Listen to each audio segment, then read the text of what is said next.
Trigonometric function कौन था? Y equal to sine x, पहला, ठीक है। इसका ग्राफ ऐसे आया था, देख लो,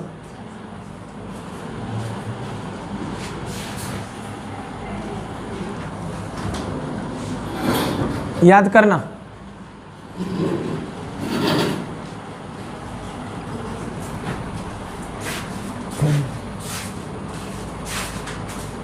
पीछे चल जा, पीछे।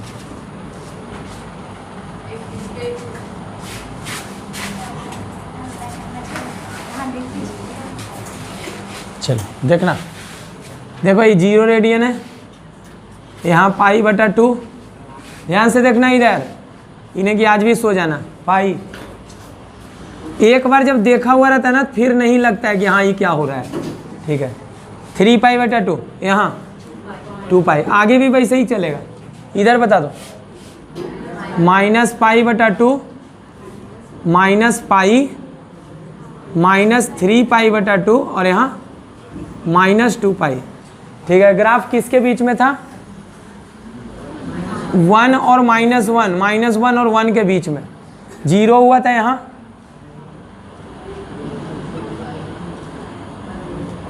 ऐसे ही था, ठीक है। 1 हुआ था यहाँ, देखो पाई बटा 2 पे, यहाँ -1 था, यहाँ वैल्यू -1, यहाँ वैल्यू 1, पता होगा। फिर बोले थे कि इसको मिला दो,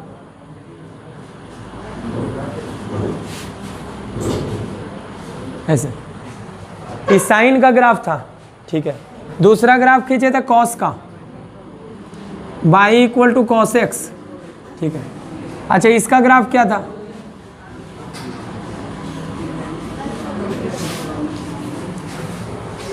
by equal to cos x का ग्राफ क्या था? देखो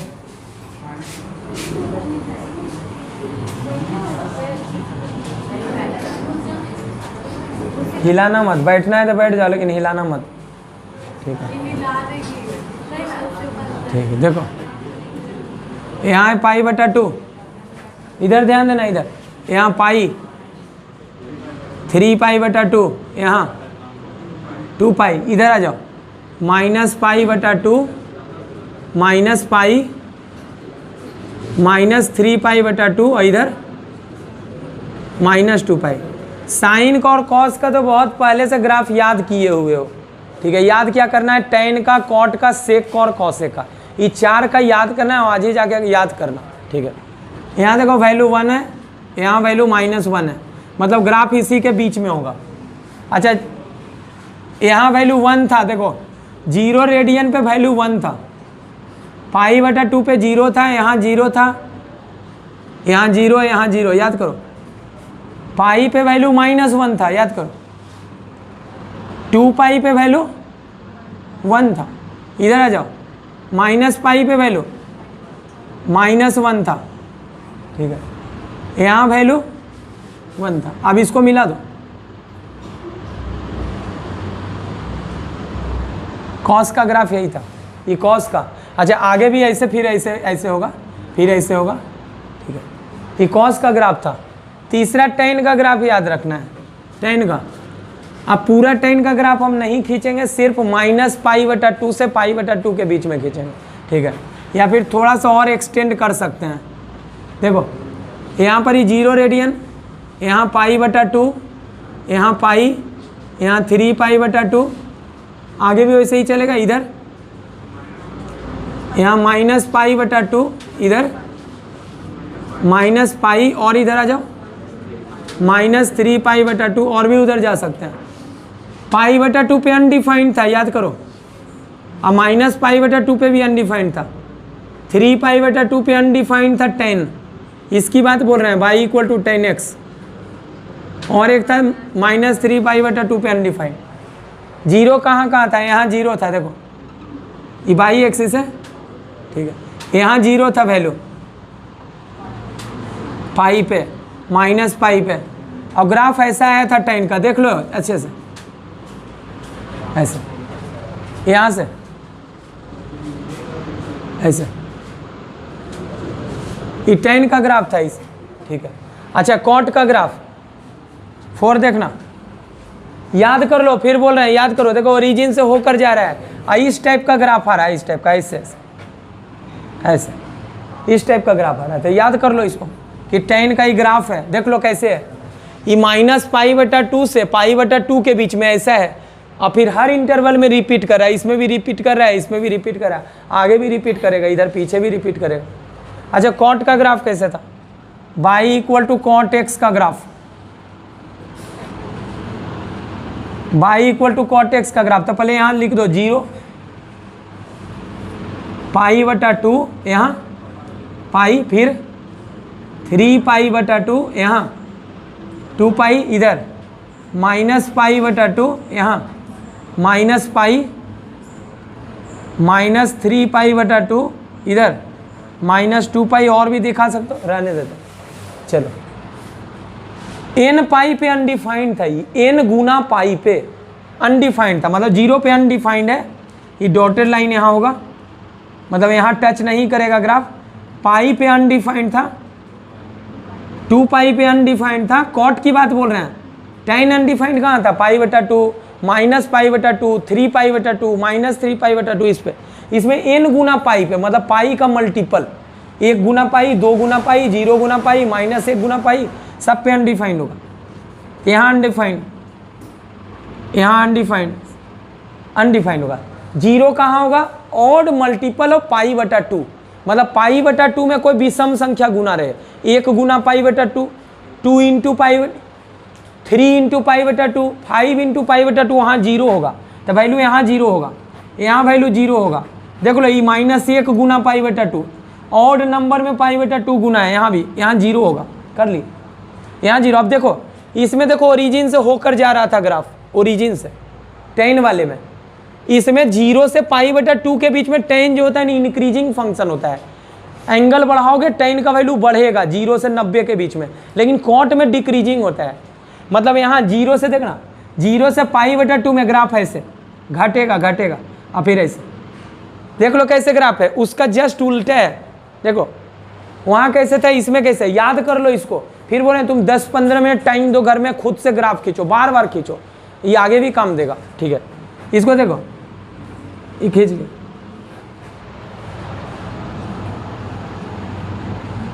अभी अचानक ही ऐसे नहीं मुड़ता है, हम खींचे जरूर है, मान लेना कि धीरे धीरे मुड़ के ऐसे हुआ है। फिर इसमें भी ऐसे ही, इस इंटरवल में ऐसे, इसको टच नहीं करेगा, और टच करेगा तो इन्फिनिटी पे करेगा, ऐसा मान के चलो। तो ग्राफ ही कॉट का है। अच्छा वापिस से अब सेक का ग्राफ, y = sec x, इसका ग्राफ, तो इसका ग्राफ खींचो, देखो देखना, बताना, ये 0 यहाँ, π/2 यहाँ, -π, -3π/2, फिर 2π, और बता दो, -5π/2, ऐसे ही इधर बता दो, -π/2। अच्छा इस सारा प्लस में होगा, इधर -π, और भी इधर चलो, -3π/2, ऐसा करते हैं, इसी के बीच में खींचते हैं, आगे नहीं खींचते हैं, ताकि एक सेक का भी हमको खींचना है। ठीक है, अब अनडिफाइंड सेक कहाँ था, सेक था अनडिफाइंड ऑड मल्टीपल ऑफ π/2 पे, जहाँ tan अनडिफाइंड था वहीं सेक भी अनडिफाइंड था, tan और सेक।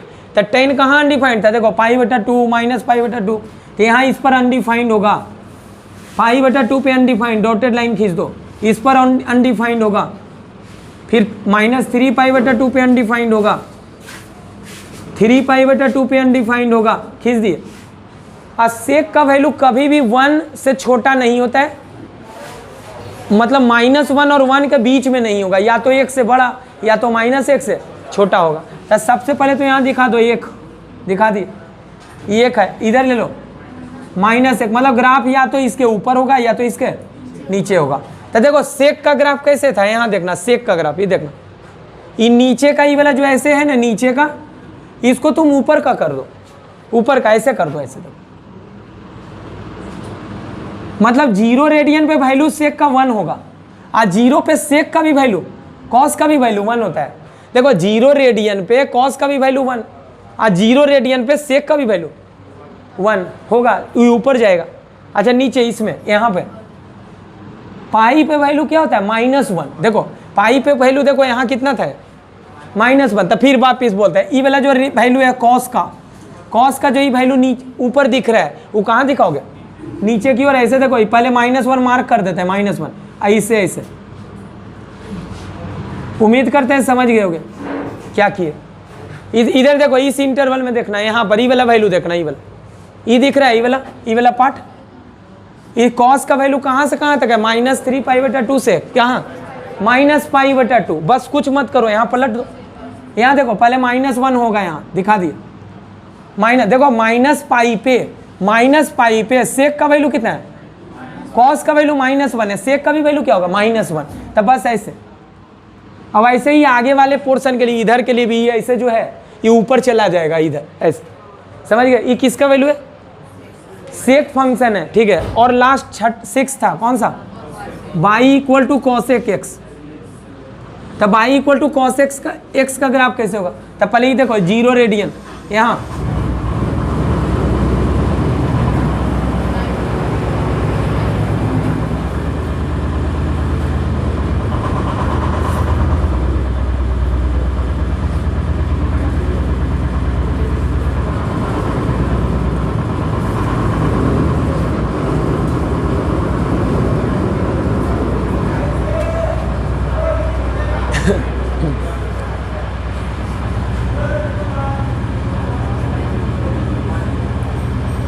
चलो कॉसेक का ग्राफ कैसा होगा? तब पहले साइन पर गौर करो। साइन का ग्राफ ऐसा है।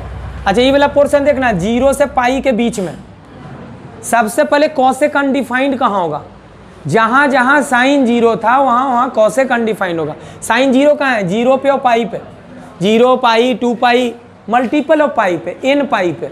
तो वहाँ पर देखो डॉटेड लाइन खींच दो, देखो ये अनडिफाइंड होगा इस पर, डॉटेड लाइन पाई पे अनडिफाइंड होगा, देखो डॉटेड लाइन खींच दिए। 2 पाई पे अनडिफाइंड, देखो खींच दिए। n गुना पाई पे अनडिफाइंड होता है, यहाँ अनडिफाइंड, यहाँ भी अनडिफाइंड, खींच दिए। अब आप बस सिर्फ साइन का ग्राफ देखो, उल्टा कर दो। कॉसेक का वैल्यू जो होगा -1 और 1 के बीच में नहीं होगा। -1 से 1 के बीच में साइन था, इसका जब उल्टा करोगे ना तो वैल्यू क्या होगा? 1 से या तो बड़ा होगा या तो -1 से छोटा। कोई भी वैल्यू एक लेके देखो, देखो ये वैल्यू किसके बीच में? 0 1 के बीच में।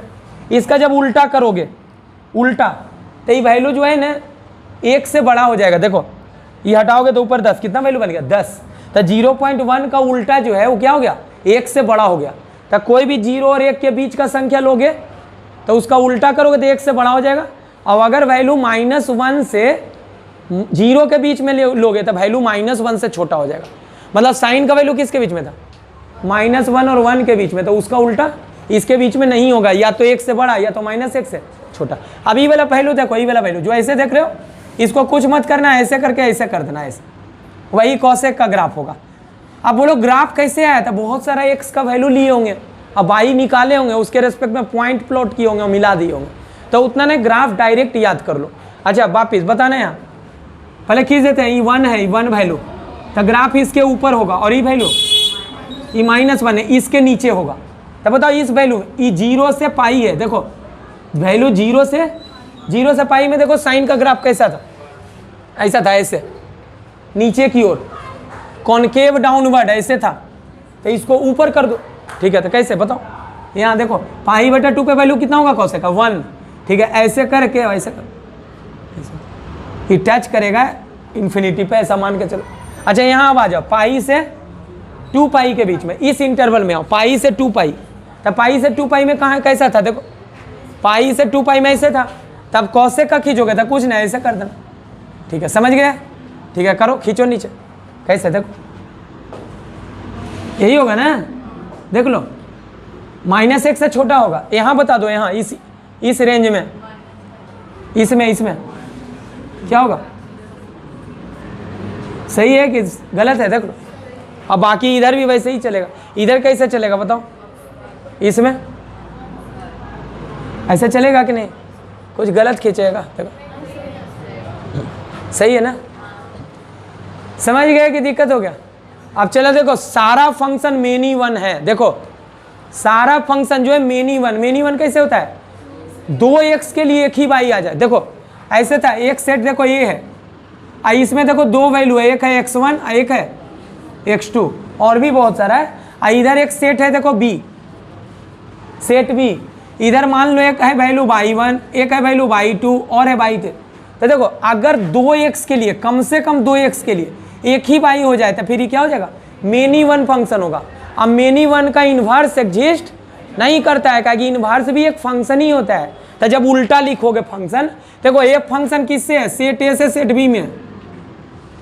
एफ फंक्शन जो है सेट ए से सेट बी में है, तो इसका इन्वर्स फंक्शन जो होगा वो सेट बी से सेट ए में होगा कि नहीं होगा। तब बताओ फंक्शन होने के लिए क्या चाहिए, उल्टा जब देखोगे, उल्टा जब देखोगे तो देखो बाई का कई वो इमेज आ जाएगा एफ इनवर्स के अंतर्गत, इनवर्स दो वैल्यू आ जाएगा। तो एक बाई के या फिर एक ऑब्जेक्ट का दो इमेज फंक्शन होगा, नहीं होगा। तो इनवर्स एग्जिस्ट करने के लिए क्या होना चाहिए, पहले तो 1 1 होना चाहिए फंक्शन और ऑन टू फंक्शन होना चाहिए, बता चुके थे। इनवर्स उसी का एग्जिस्ट करता है। अभी देखो इस साइन का डोमेन क्या है, इस साइन का डोमेन मतलब एक्स का क्या क्या वैल्यू रख सकते हो इसमें, बिना रेस्ट्रिक्शन का क्या रख सकते हो, सारा रियल वैल्यू, एक्स का कोई भी वैल्यू रखा जा सकता है इस मशीन में, साइन वाले मशीन में। अब बाई निकल के क्या आएगा, तो बाई एक्सिस में देखना कितना, -1 से 1 के बीच में, ठीक है, सही है। चलो अगर ग्राफ देख के तुमसे पूछे कि बताओ पाई पर साइन का वैल्यू क्या है, अगर साइन का तुमको ग्राफ याद है, बोलेंगे बताओ एक्स का वैल्यू पाई रखे, बताओ वाई क्या है, तो बस पाई पे जाना, देखो चल गए पाई पे। अब पाई पे देखो वैल्यू, देखो बाई एक्सिस में देखो कितना है वैल्यू, 0, मतलब पाई पे वैल्यू कितना है, 0। बोलेंगे बताओ 3π/2 पे कितना है, एक्स का वैल्यू जब 3π/2 रखेंगे तो ग्राफ देखो 3π/2 पे सबसे पहले ग्राफ के पास जाओ, चल गए। अब बाई एक्सिस की तरफ देखो, देखो कितना वैल्यू है, मतलब 3π/2 पे वैल्यू, तो ग्राफ बहुत कुछ वैल्यू तुरंत तुमको बता देगा अगर ग्राफ याद है तो, ठीक है। चलो इसको रेस्ट्रिक्ट करो ताकि 1 1 on 2 हो जाए। कहाँ से रेस्ट्रिक्ट करें, देख लो 1 1 on 2 कैसे पहचानते हो, हॉरिजॉन्टल लाइन टेस्ट। देखो यहाँ वैल्यू कितना है, एक्स का वैल्यू देखना, ये वाला इंटरवल देखना, कहाँ से, -π/2 से, तो ग्राफ को कट करो, देखो यहाँ से यहाँ आएगा कि नहीं, तो यहाँ से यहाँ आएगा तो ये मेनी 1 1 फंक्शन हो जाएगा, 1 1 on 2 हो जाएगा, तो क्या होगा, इन्वर्स एग्जिस्ट करेगा। तो ऐसा करते हैं, फिर आगे का पोर्शन हटा दो, आगे का पोर्शन का फिर जरूरत क्या है, इसको याद करो। ये कहाँ से कहाँ तक का ग्राफ है, साइन का ग्राफ है, कहाँ से, -π/2 से, बस यहाँ तक याद रखो, बाकी भूल जाओ। चलो इसमें देखो रेस्ट्रिक्ट करने के लिए क्या करे, ग्राफ का कौन सा पोर्शन काट दे ताकि 1 1 on 2 हो जाए। सोचो क्या -π/2 से π/2 के बीच में काटोगे तो क्या 1 1 होगा, देखो तो कई जगह कटेगा, 2 जगह कट जाएगा। तो सोचो कुछ ऐसा, कहाँ, ये देखो यहाँ से यहाँ तक देखो ग्राफ, यहाँ तो एक्स का वैल्यू कहाँ से कहाँ तक, 0 से पाई तक। अभी मत बोलना यहाँ से यहाँ लेंगे तब भी तो 1 1 on 2 होगा, हाँ होगा बिल्कुल है, लेकिन एक कन्वेंशन माना जाता है ताकि हर जगह बात वही माना जाए, ठीक है। तो ई वाला पोर्शन हम लेंगे यहाँ, बाकी पोर्शन मिटा दो, बाकी पोर्शन मिटा दो, देखो मिटा दी। कहाँ से कहाँ तक लिए, देखो ई वाला पोर्शन लिए है, कहाँ से, 0 से पाई तक, किसका, कॉस का, तभी 1 1 on 2 हो गया। इसमें देखो, इसमें ये वाला वैल्यू देखना -π/2 से, अब बाकी सब पोर्शन मिटा दो, ये 1 1 on 2 हो गया, ठीक है। तभी 1 1 on 2 कर रहे हैं ताकि इनवर्स एग्जिस्ट करे। इसमें देखो, इसमें देखो ये 0 है, ये कितना है, तो 0 से पाई वाला इंटरवल ले रहे हैं, ये वाला इंटरवल। अब बाकी सब पोर्शन मिटा दो, बाकी सब मिटा दो ताकि क्या हो जाए, 1 1 on 2 फंक्शन हो जाए, ठीक है। इसमें बता दो, इसमें इसका कहाँ से लोगे, देखो बस कुछ ऐसा ग्राफ काटो ताकि 1 1 on 2 हो जाए। तो एक हम ले रहे हैं, देखो ये वाला पोर्शन 0 से π/2 वाला, ठीक है, ऊपर का पोर्शन आ गया 0 से पाई, एक ले लो π/2 से पाई तक, ये वाला यहाँ तक पोर्शन, ये वाला, ये दोनों पर पोर्शन लोगे तो एक एक्स के लिए एक वाई आएगा, 1 1 on 2 हो जाएगा। अब बाकी आगे का हिस्सा मिटा दो, मिटा दिया, देखो बाकी आगे का पूरा मिटा दो। देखो इस समझ में आया इतना कि नहीं आया, पहले जो देख लो, कहाँ से, इसका क्या है, कहाँ से कहाँ तक लिए हैं, 0 से पाई तक, देखो। अच्छा इसके बीच में एक वैल्यू हटाना पड़ेगा, कौन सा, π/2 पे अनडिफाइंड है, याद करो। इसमें बताओ, इसमें कौन ले, सेक में, कॉस में 0 से पाई लेते हैं, 0 से पाई तक, ये पूरा यहाँ से यहाँ तक π/2 तक लोगे तो उससे कुछ बड़ा इंटरवल और नहीं हो सकता है ताकि 1/2, ठीक है। 0 से π/2 में है 1/2, लेकिन और कुछ बड़ा इंटरवल सोचो उससे बढ़ाओ ताकि 1/2 हो, मतलब अंतिम सीमा तक एकदम देखना जहां तक ले सकते हो। इसमें देखो सोचो -π/2 से π/2 तक पोर्शन, बाकी सब मिटाओ, देखो समझ में आ जाएगा, खुद समझ में आएगा। देखो देखिए ये पूरा, देखो वैल्यू इसमें 1/2 है कि नहीं, देखो ना ये वैल्यू कहाँ है, -π/2 से 0 तक का ग्राफ ही वाला है ये पोर्शन, और 0 से π/2 का ग्राफ ही वाला है। y = cosec x का ग्राफ किस इंटरवल में है, -π/2 से π/2। सारे ट्रिग्नोमेट्रिक फंक्शन का ग्राफ खींचे हैं हम रेस्ट्रिक्ट करके। इसका रेस्ट्रिक्शन क्या है, -π/2 से π/2, इसका रेस्ट्रिक्शन 0 से पाई, इसका रेस्ट्रिक्शन -π/2 से π/2, इसका 0 से पाई, इसका 0 से पाई, और इसका -π/2 से π/2। अभी पूरी बात याद कर लो कि रेस्ट्रिक्शन कहाँ से किए, किसको किए, जरा पूछते हैं बताना। y = sin x, इसका रेस्ट्रिक्शन याद है ना, इसको कैसे रेस्ट्रिक्ट किए, -π/2 से π/2 क्लोज्ड इंटरवल, क्लोज मतलब -π/2 ले सकते हैं। और अगर हम रेस्ट्रिक्ट कर दिए तो बताओ इन्वर्स होगा, तो इन्वर्स होगा तो क्या बनेगा, साइन इन्वर्स y, जो भी, चलो मान लो इसको y मान लो या थीटा मान लो, इसको x मान लो, ऐसा कर दिए, ठीक है। तो बताओ साइन इधर आके साइन इन्वर्स x, यही क्या बन गया, थीटा। थीटा किसको बोल रहे हैं, इसको, और यहाँ x का वैल्यू, तो देखो यहाँ इसका जो डोमेन था, इसका रेंज बन गया, इसका जो रेंज है उस इसका, तो बताओ इसका डोमेन क्या था, मतलब थीटा का वैल्यू क्या था, -π/2 से π/2, तो इसका जो रेंज होगा वो क्या होगा, -π/2 से π/2, ठीक है। अब जरा फिर से जब बताना, साइन इनवर्स x, बताओ ये पूरा एंगल किसके बीच में, -π/2 से π/2 के बीच में। x क्या रख सकते हैं, -1 से 1, दोबारा cos इनवर्स x, ये पूरा एंगल पूछ रहे हैं, ये एंगल है, एंगल 0 से पाई, 0 भी हो सकता है पाई भी हो सकता है, उसके बीच में, ठीक है। ये बता दो tan इनवर्स x, ये पूरा वैल्यू -π/2 से -π/2 और π/2 ले सकते हो, नहीं ले सकते हो, कि tan वहाँ अनडिफाइंड था। इसका बता दो कॉट का 0 से पाई, 0 पाई लोगे, एंड पॉइंट नहीं लेना है इन दोनों में, इन दोनों में ना, इसमें कुछ भी ले सकते हो। चलो इसका बता दो सेक इनवर्स x, 0 से पाई होगा लेकिन इसके बीच में नहीं होगा, एक कौन सा, π/2, 0 से पाई के बीच में एक π/2 नहीं होगा। चलो ये बता दो कॉसेक इनवर्स x, -π/2 से π/2, लेकिन बीच में एगो वैल्यू नहीं होगा, इन दोनों में बीच में नहीं होगा, ये दोनों में किनारे वाला नहीं होगा, ये दोनों में दोनों होगा, समझ गए। अच्छा ये सारा एंगल जो है वो या तो -π/2 से π/2 के बीच में है, या तो 0 से पाई के बीच में है, यही बात है ना, ठीक है। तो जरा देखना -π/2 यहाँ होता है, किसी को शक है तो बता दो, और 0 रेडियन यहाँ होता है, यहाँ क्या होता है π/2, यहाँ क्या होता है, तो ये एंगल देखना साइन इनवर्स x, और क्या tan इनवर्स x, और एक लास्ट कॉसेक इनवर्स x, ये तीनों एंगल जो होगा साइन इनवर्स और उसका उल्टा वाला एगो tan इनवर्स, इस रेंज में होगा, इसका वैल्यू इसके बीच में होगा -π/2 से, लेकिन tan वाले में ख्याल क्या रखना है कि -π/2 और π/2 नहीं होगा, और कॉसेक में क्या याद रखना है कि बीच में ही वाला 0 नहीं होगा, लेकिन रेंज यही होगा -π/2 से, मतलब या तो ये फोर्थ क्वाड्रेंट का एंगल रहा होगा या तो फर्स्ट का रहा होगा। मान लो कि यहाँ पर जो वैल्यू है, यहाँ पर जो वैल्यू है वो निगेटिव है, मान लो कि यहाँ वैल्यू x का क्या है, निगेटिव है, तो बस ये सोचना कि क्या ये एक एंगल है।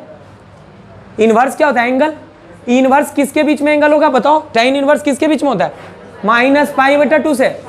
अगर यहाँ पर वैल्यू पॉजिटिव है तो समझ जाना कि ये एंगल फर्स्ट क्वाड्रेंट का है, और अगर ये वैल्यू यहाँ निगेटिव है तो समझ जाना कि फोर्थ क्वाड्रेंट का है। क्यों, क्योंकि ये एंगल या तो फोर्थ का होता है या तो सेकेंड का नहीं होता है, याद कर लो। चलो इसमें देखो ये एंगल कौन सा एंगल है, एक एंगल ये वाला, एक कॉट इनवर्स और एक इसका प्रिंसिपल ब्रांच क्या था 0 से पाई था ना, 0 से पाई में पूरा था क्लोज इंटरवल, इसमें ओपन इंटरवल, और इसमें 0 से पाई तक था क्लोज इंटरवल, लेकिन बीच में वो वैल्यू हटाए थे। कौन सा? 0 से पाई के बीच में, देखो नहीं वाला वैल्यू, 0 से पाई के बीच में वही वाला वैल्यू हटाए थे इसमें, और इसमें कौन हटाए थे? एंड पॉइंट 0 और पाई, और इसमें कुछ भी नहीं, सारा क्लोज इंटरवल था। याद है ना? मान लो कि यहाँ पर ये एंगल कौन किस क्वाड्रेंट का रहा होगा? कॉस इनवर्स एक्स या तो फर्स्ट का रहेगा, या तो अगर यहाँ पर वैल्यू पॉजिटिव है तब फर्स्ट क्वाड्रेंट का, और अगर यहाँ वैल्यू निगेटिव है तब सेकेंड क्वाड्रेंट का। समझ गए बात को? अच्छा जरा बताना, मान लो कभी ऐसे है साइन इनवर्स हाफ, ऐसे अब बोल रहे हैं कि ये एक एंगल है, एंगल, तो सबसे पहले इस पर नजर रखना। साइन इनवर्स, साइन इनवर्स एक एंगल होता है किसके बीच में? -π/2 से, या तो फोर्थ का, या तो यहाँ पर नजर रखो, ये प्लस में है कि माइनस में? प्लस में, मतलब ये फर्स्ट क्वाड्रेंट का एंगल है। तो सोचो कौन सा एंगल के लिए साइन का वैल्यू 1/2 होता है? सोचो 30 डिग्री, मतलब इसका वैल्यू क्या होगा? π/6। समझ गए कि नहीं समझे? अगर मान लो ऐसे है तब किस क्वाड्रेंट का होगा? फोर्थ का होगा। तुम फर्स्ट का निकालना माइनस हटा के, पहले माइनस हटा दो, हाफ बना दो, तब बताओ साइन इनवर्स हाफ कौन सा एंगल होता है? π/6। फोर्थ का निकालना है तो कुछ मत करना, अल्फा जो निकाले हो ने उसमें माइनस लगा दो, मतलब -π/6। समझ गए? अच्छा अगर ऐसे कॉस इनवर्स हाफ, बताओ किस किस क्वाड्रेंट का एंगल होगा? पहले इस पर नजर, या तो फर्स्ट का या तो फोर्थ का, वही देखेंगे। कॉस इनवर्स जो होता है वो 0 से पाई के बीच में होता है, या तो फर्स्ट का या तो सेकेंड का, फोर्थ का नहीं, सेकेंड का। यहाँ पर वैल्यू पॉजिटिव है कि निगेटिव? मतलब वैल्यू कहाँ का? फर्स्ट का। तो बताओ फर्स्ट क्वाड्रेंट में कौन सा एंगल पे कॉस का वैल्यू 1/2 होता है? 60 डिग्री पे π/3। अगर वैल्यू मान लो माइनस है तो क्या -π/3 होगा? क्या फोर्थ में होगा?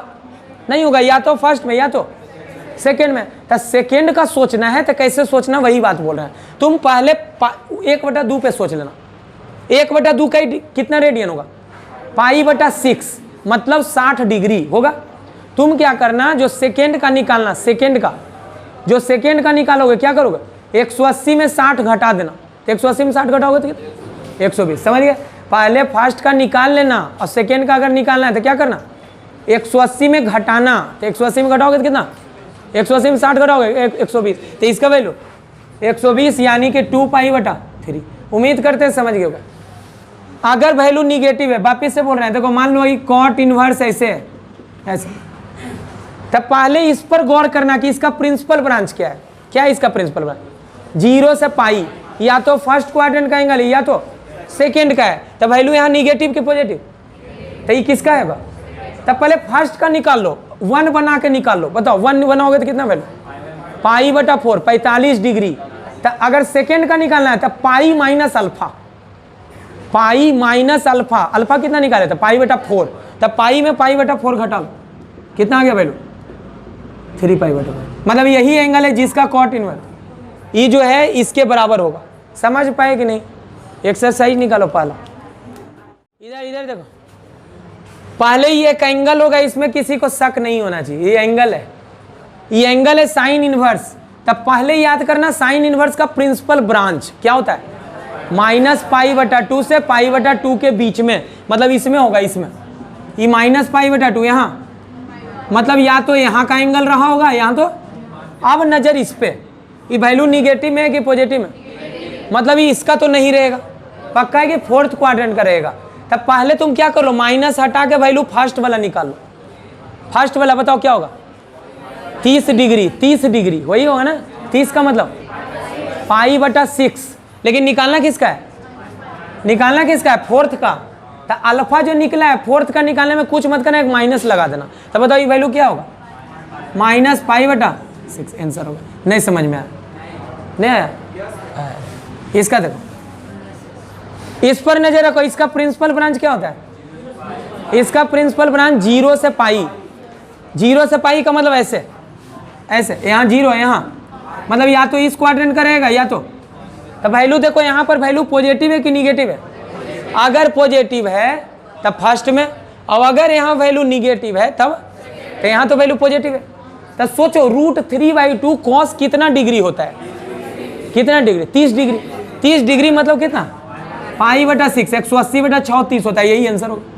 तीसरा, पहला नजर इस पे, कॉसेक इनवर्स किस रेंज में होता है बताओ, -π/2 से, लेकिन उसके बीच में ही वाला वैल्यू नहीं होता है, 0, याद होगा, याद है ना। ठीक है, तो बताओ यहाँ वैल्यू पॉजिटिव है कि निगेटिव, किस क्वाड्रेंट का, कॉसेक इनवर्स या तो फर्स्ट का होता है ना तो 4 का होता है। तो बताओ यहाँ 2 है, पॉजिटिव है, तो वैल्यू फर्स्ट का। सोचो 2 कहाँ होता है, कॉसेक, कॉसेक कितना डिग्री बराबर 2, 30 डिग्री होता है, मतलब ये कितना, इसका बता दो। सबसे पहले नजर इस पे, tan inverse, tan inverse angle होता है कहाँ का, कहाँ का, नहीं याद है, tan इनवर्स जो होता है वो -π/2 से π/2 के बीच में होता है, इसमें होता है। अब देखो इस पर नजर अब रखो, निगेटिव है कि पॉजिटिव है, निगेटिव है मतलब फर्स्ट का होगा कि फोर्थ का होगा, 4 का होगा। तब पहले फर्स्ट का निकाल लो ने, बताओ √3 कहाँ होगा, 60 डिग्री, यानी कि π/6 कि π/3, π/3, तब π/3 है, लेकिन फोर्थ का निकालना था, क्या करना, -π/3। देखो फर्स्ट का निकाल लिया, अगर फोर्थ का निकालना था माइनस लगा देना, अगर सेकेंड का निकालना था पाई माइनस अल्फा, पाई में घटा देना 180 में, समझ गए। फर्स्ट का निकालने के बाद यहाँ बता दो, पहले ही वैल्यू कॉस इनवर्स आया, तो याद करो कॉस इनवर्स का प्रिंसिपल ब्रांच 0 से पाई, याद है ना, 0 से पाई मतलब या तो फर्स्ट का रहेगा या तो सेकेंड का रहेगा, याद होना चाहिए प्रिंसिपल ब्रांच। अच्छा आप बताओ ये वैल्यू निगेटिव की पॉजिटिव, निगेटिव का बाद में सोचना, पहले पॉजिटिव का सोच लो, बोलो 1/2 कहाँ होता है, 60 डिग्री, यानी कि π/3, तब वैल्यू इसका क्या होगा, पाई माइनस π/3, π/3 होगा, ये माइनस है, पाई माइनस π/3 बता चुके, सेकेंड का कैसे निकालते हैं, तो कितना होगा 2π/, यही आंसर हो गया। इसका बता दो। अच्छा कोई ऐसा कर देगा तो गलत होगा कि नहीं बताओ, इसका आंसर अगर ऐसे बता देगा तो नहीं गलत होगा, ये होता है -π/3 पर कॉस का, ऐसे तो होता ही नहीं, फोर्थ में तो कॉस पॉजिटिव होता है, ठीक है, निगेटिव मत लगाना उसमें, फोर्थ में आ जाएगा। चलो इसका पहला tan इनवर्स कहाँ का एंगल होता है, जो सोचो, -π/2 से, अरे इसका साइन इनवर्स का, कॉसेक का, और इसका प्रिंसिपल ब्रांच ही वाला होता है, और कॉस का, सेक का, और कॉट का ही वाला होता है, ठीक है। चलो बताइए tan इनवर्स कहाँ का होगा, या तो फर्स्ट या तो सेकेंड का, या तो फर्स्ट या तो फोर्थ का, लेकिन यहाँ वैल्यू क्या है, निगेटिव, मतलब कहाँ का होगा, तुम फर्स्ट का पहले निकालो, माइनस हटा के फर्स्ट का निकालो, बोलो 1 कहाँ होता है, tan का वैल्यू 45 डिग्री, यानी कि π/4, लेकिन होना तो था फोर्थ का, तब फोर्थ का कितना। सबसे पहले नजर इस पे, सेक इनवर्स का प्रिंसिपल ब्रांच क्या होता है, एक है साइन इनवर्स, एक है कॉसेक इनवर्स, और एक है tan इनवर्स। इसका कहाँ से था, -π/2 से π/2, याद होगा, यहाँ से यहाँ ओपन इंटरवल या फिर क्लोज इंटरवल, जो भी मान लो, मान लिया ऐसा। आई 3 का कॉस इनवर्स, इसका उल्टा सेक इनवर्स, और एक कॉट इनवर्स, जिसका भी डेरिवेटिव निगेटिव में हुआ था, जिसका डिफ्रेंसिएशन करने पे निगेटिव में आया था, याद करो, उसका क्या है 0 से पाई, या तो क्लोज या तो ओपन, जो भी याद करो, यही था ना प्रिंसिपल ब्रांच, मुख्य शाखा मान हिंदी में, इंग्लिश में प्रिंसिपल ब्रांच, ठीक है, ज़्यादा अच्छा इंग्लिश ही है। चलो ये बताओ सेक इनवर्स किस में आ रहा है, देखो मतलब 0 से पाई, मतलब एंगल कहाँ का रहेगा, यहाँ 0 या तो पाई, या तो फर्स्ट का, या तो यहाँ वैल्यू पॉजिटिव की निगेटिव, मतलब ये फर्स्ट का है। तो तुम कुछ मत सोचना, बस ऐसे सोचना, ऐसे सेक थीटा बराबर 2/√3, ऐसे।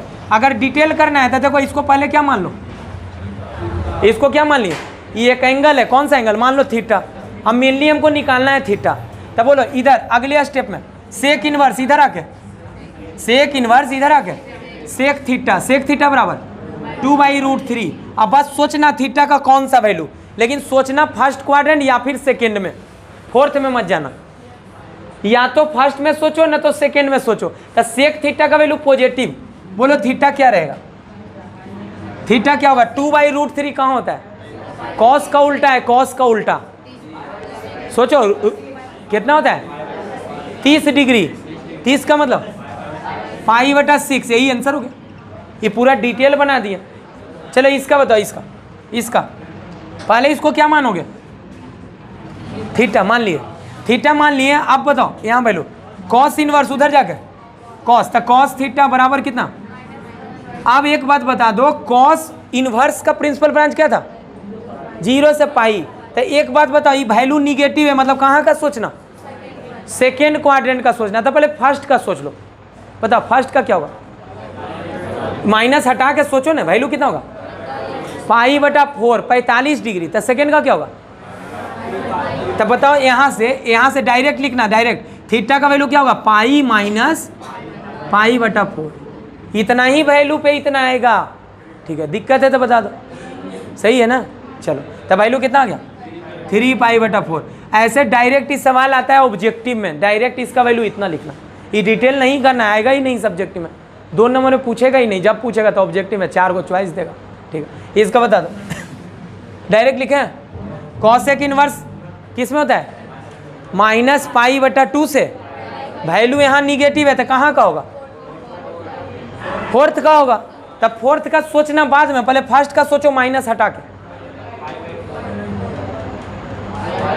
π/4 45 डिग्री, तब 45 होगा, कितना होगा, फोर्थ का ऐसे माइनस लगा के निकालते, बता चुके, घर में प्रैक्टिस कर लेना अच्छे से। बताओ इसका,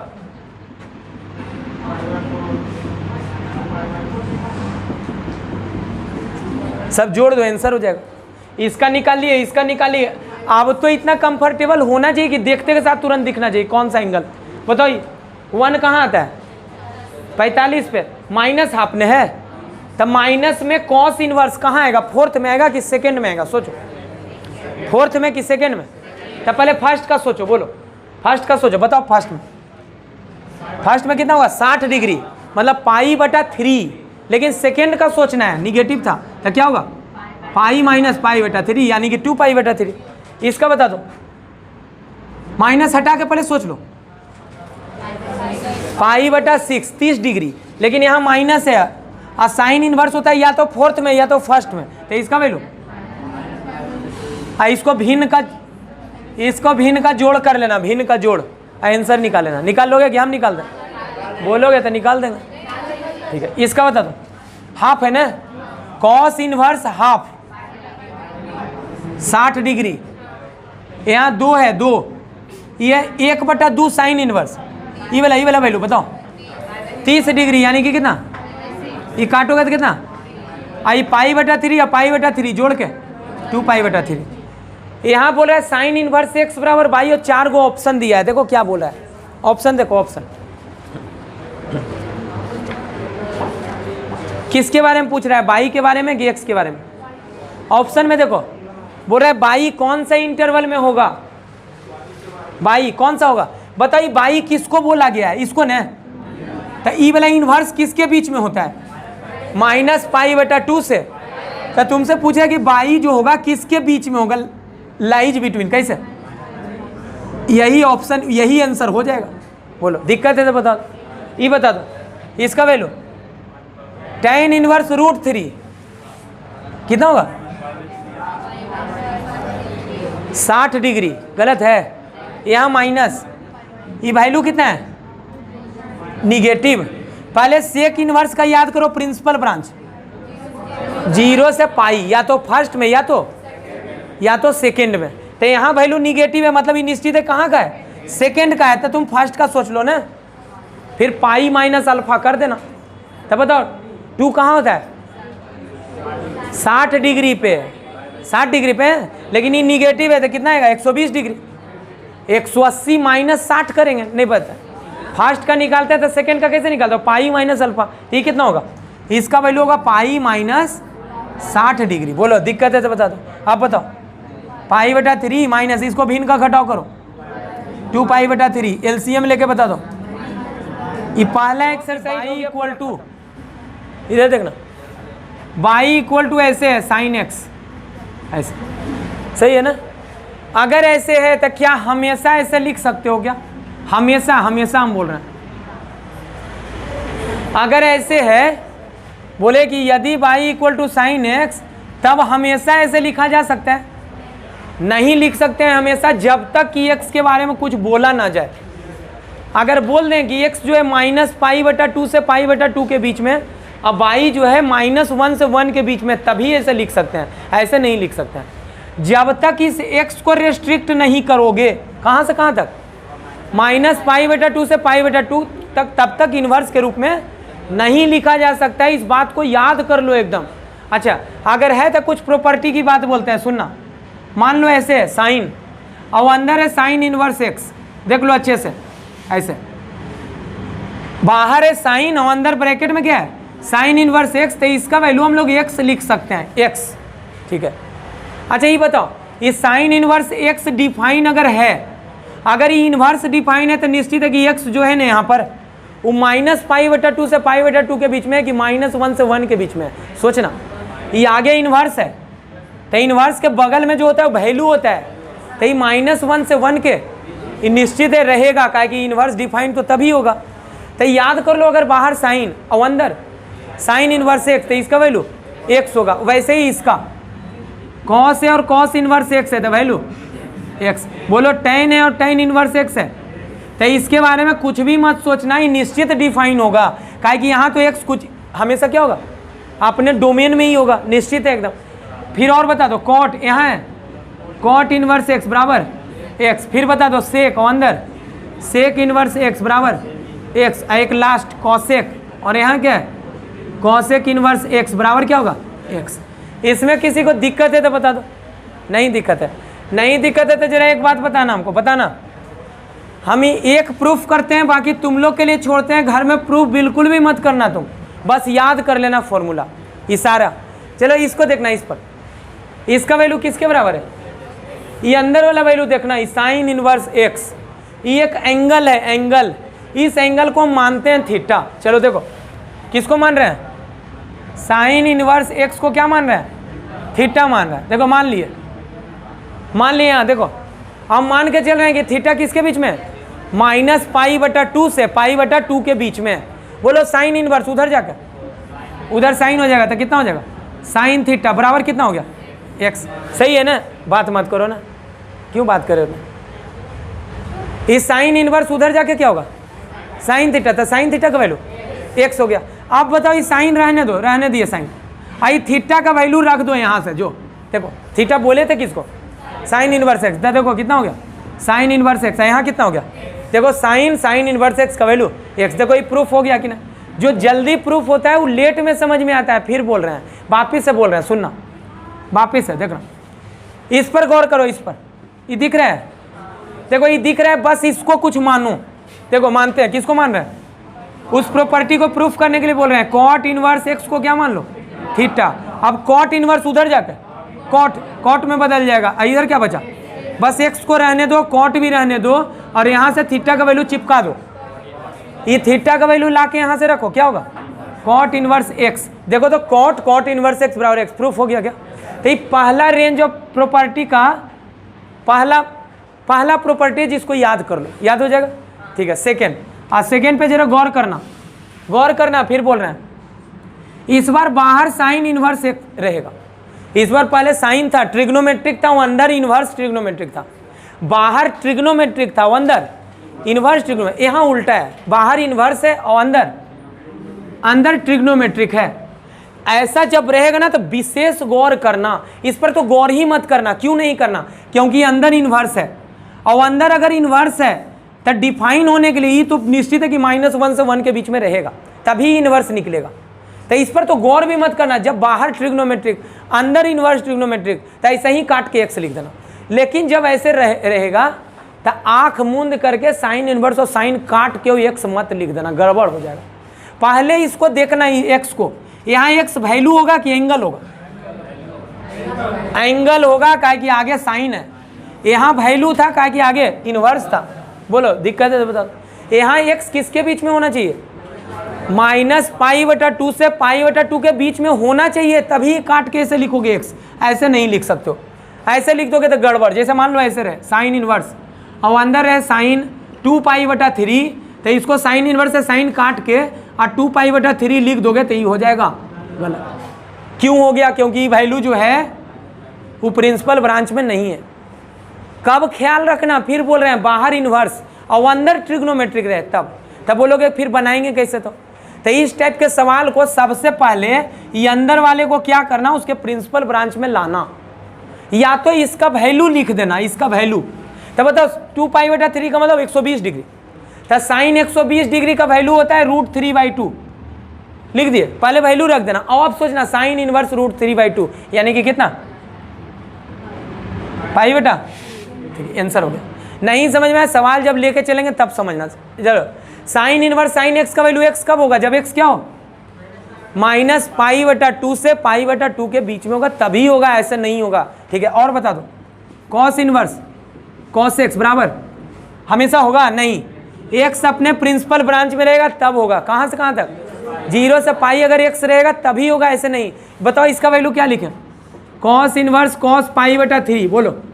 पहला नजर इस पे, पहला नजर इस पे रखो, बोलो ये वैल्यू क्या है अपने प्रिंसिपल ब्रांच में? 0 से π के बीच में है कि नहीं है?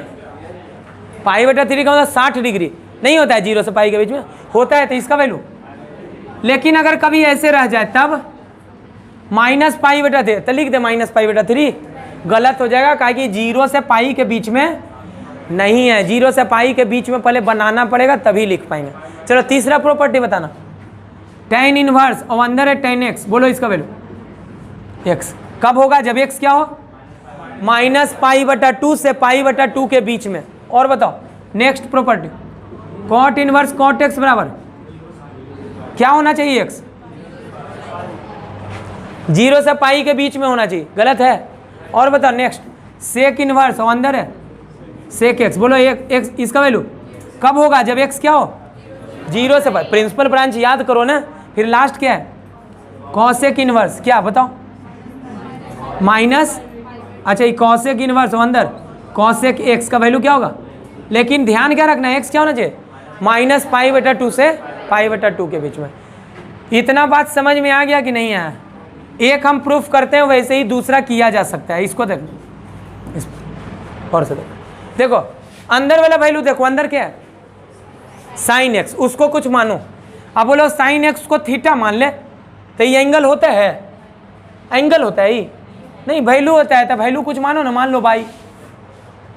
देखो फिर बोल रहे हैं जो ब्रैकेट में उस चीज को माने हैं, ये ब्रैकेट में कौन है, साइन एक्स, उसको मान लिए, साइन एक्स को क्या मान रहे हैं भाई, मान लिए, तो बताओ एक्स बराबर। लेकिन ऐसे ही इनवर्स में कब बदल सकते हैं, कब बदल सकते हैं? जब एक्स क्या हो, -π/2 से π/2 के बीच में, तभी इनवर्स में लिख सकते हैं, ऐसे नहीं लिख सकते हैं। समझ में आ रहा है कि नहीं? अच्छा अब बता दो, अब एक्स को एक्स रहने दो, साइन इनवर्स रहने दो, अब बाई का वैल्यू चिपका दो यहाँ से लाके। देखो बाई किसको बोले थे, साइन एक्स को रख दो, देखो साइन एक्स, देखो प्रूफ हो गया कि नहीं हो गया? तो एक सेट ऑफ फॉर्मूला ये है, दूसरा सेट ऑफ फॉर्मूला ये है, जिसको याद कर लेना है, भूलना नहीं है, बिल्कुल भूलना नहीं है। अब बोलोगे और क्या याद करके आना है, तो सारा ट्रिग्नोमेट्री का जो फॉर्मूला याद किए थे, sine a + b, cos a + b, sine a - b, sine 2 theta, tan 3 theta, सारा फॉर्मूला याद करके आना है। उतना अगर याद करके आओगे तो आगे ज़्यादा समझ में आएगा।